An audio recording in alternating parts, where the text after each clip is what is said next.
So, we're going to start with a blank document. Now, the first thing I want you to make sure you do is that you save it into your folder in default project.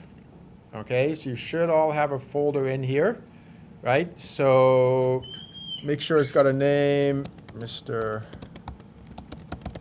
Right? But this is going to be really important if I'm going to help you with your chair or give you, so what I will do later if you're stuck with something is I can make you tutorial videos and stuff like that, or I can and based on your work, right? But I can't do that if I can't see your work. So that's step one. Step two is to think about your origin. So the way I have this set up is with the same origin as the 3D printers. So if you go up here to your preferences, by default, it will have the y-axis pointing up, right? And the z will be the axis that kind of goes into the screen. So I would recommend resetting it to having the z-axis up, and that way your axes will match the ones on my laptop. Okay, so I think most of you have done that already, but I need to show you that. Okay. So once you've got that set up, let me just make sure, right? The next thing I want you to do is to set up your parameters. So I'm pretty sure I've already explained parameters to some of you guys. Hands up if you know what parameters are. All right, so parameters are preset dimensions.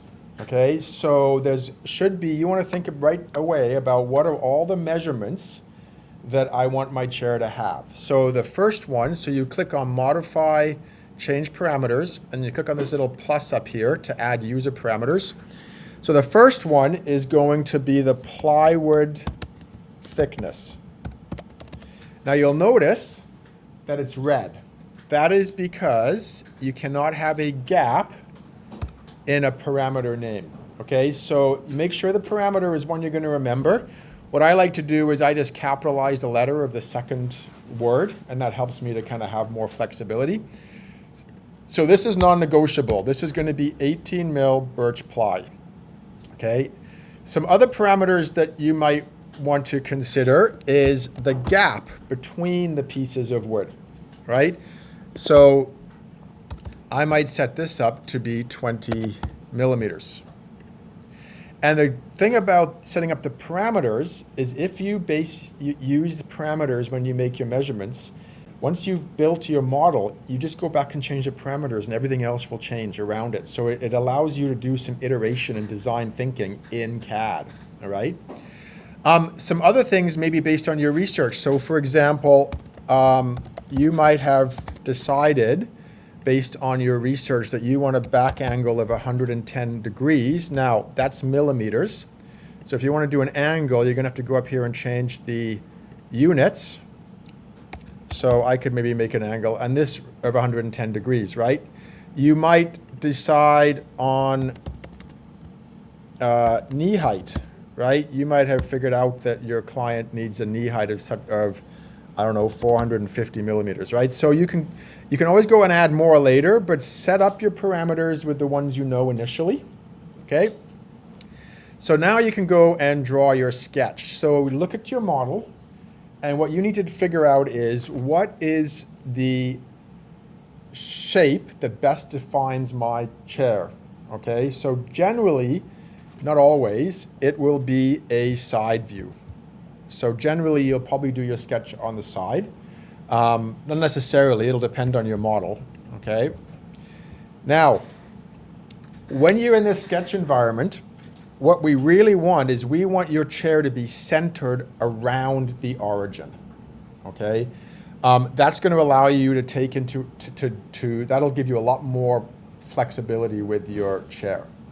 So in order to do that, in order to be able to do that, you're going to want to draw in some construction lines first, some construction geometry, okay?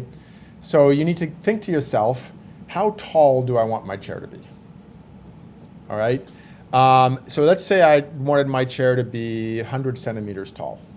So what I'm going to do is I'm going to go and get a construction line, and I'm going to draw a 50 centimeter line up this way, and I'm going to draw a 50 centimeter line down this way. Now, up to you. Oops, sorry, 50 centimeters is 500 mils. If you, to be honest, I'm going to go and design my chair with the origin right in the middle of my chair. If you decide you want to start your chair down here, that's probably okay as well. That's probably not going to be a big deal. Okay. The big thing is you want to select these lines, and you, on a line type, you want to make them construction lines. Okay. So that means that they're there for you to refer to. Don't think I got that one.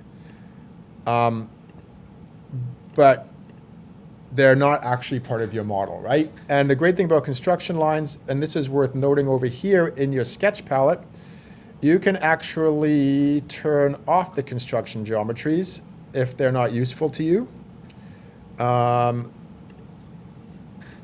And you can also turn off dimensions if they start to get in your way, okay?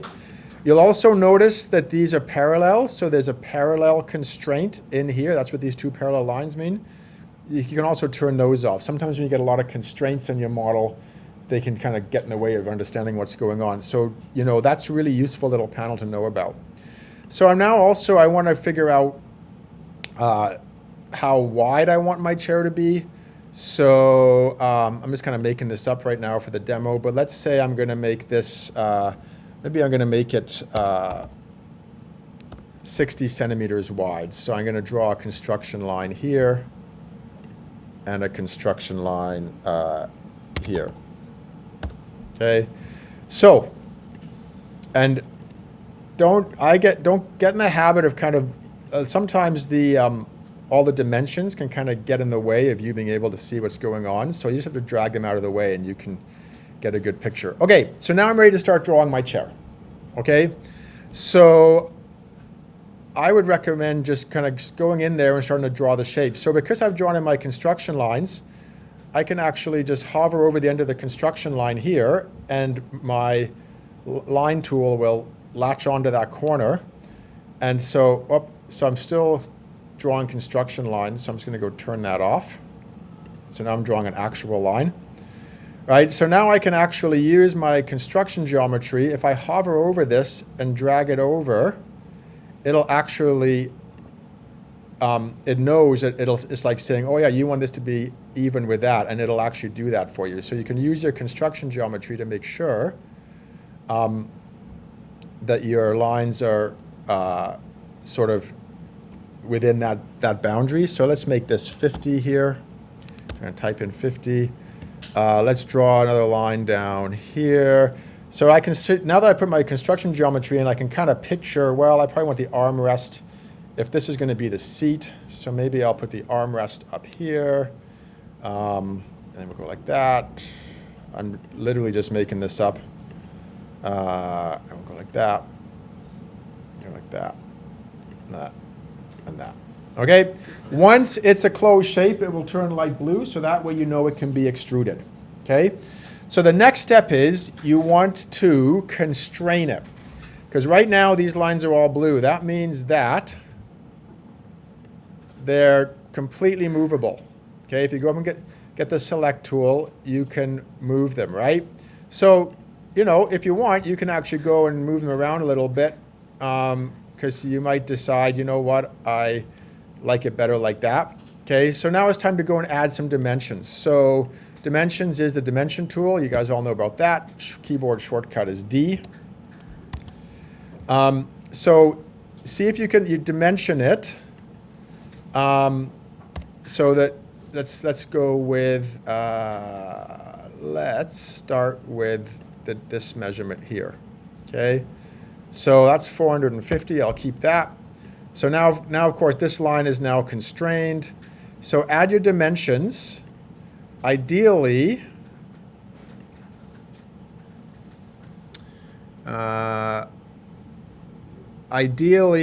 all of the lines should be constrained. Okay, if you're struggling to constrain your sketch, I'm not going to take the time to do this right now because I want, but come see me and I'll help you with it. Okay, but in order for it to be constrained, every part of this model needs to have enough information on it. Ideally, try to do it with, so for example, this here, if I'm going to make, let's see, you can either constrain it by adding constraints or by adding dimensions. So I'm going to finish this sketch. We're going to pretend I've constrained the whole thing. I'm going to go back here.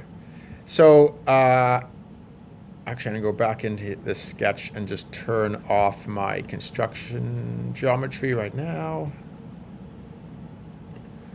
Okay, so the last thing I want to show you before I let you get going is you're now going to want to extrude this, okay? So you're going to want to extrude it.